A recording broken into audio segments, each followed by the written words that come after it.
بەپێی راپۆرتی وەزارەتی تەندروستی عێراقی فیدراڵ کە ئێستا لە بەردەستە تا 25 مانگ کە دەیکردوێنێکە 865 گومان لێکراو هەبووە کە گومان کرا ئەم نەخۆشییان هەبێ لەنێو ئەواندا 265 حالەت پشتڕاست کراوەتەوە بە ڕێگەی تێستکردنی تاقیگەیی واتە 265 حالەتی دڵنیابوونەوە هەیە لە هەرێمی کوردستان 23 گومان لێکراو تا ئێستا وەکو گومان لێکراو دۆزراوەتەوە بەڵام تەنها 11 حالەتیان دڵنیا بووینەوە و پشتڕاست کراوە کە هەڵگری ئەم ڤایرۆسن و نەخۆشی تای خوێنبەربوونیان هەیە ئەم 11 حالەتە بەداخەوە 5 حالەتیان گیانیان لەدەست داوە کە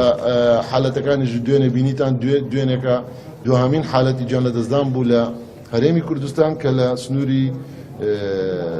شاری کۆیە لە گوندی سماقولی بوو و یەکەم حالەت لە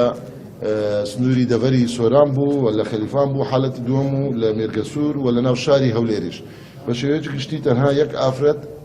لە نێو گیان لەدەستداندا گیان لەدەست بووان هەبووە کە لە سنووری دەڤەری سۆران بوو بەداخەوە کە تەعاملی لەگەڵ گیانلەبەر یان بڵێن ئاژەڵی ماڵیدا هەبووە و ئەوانی دیکەش هەمویان ئاژەڵی ماڵی و بەخێوکردن و تەعامل هەبووە تەنها یەک حالەتیان کە وەکو سەربڕ و یان بڵێن وەکو قەساب تەعاملی لەگەڵ سەربڕینی ئاژەڵ هەبووە.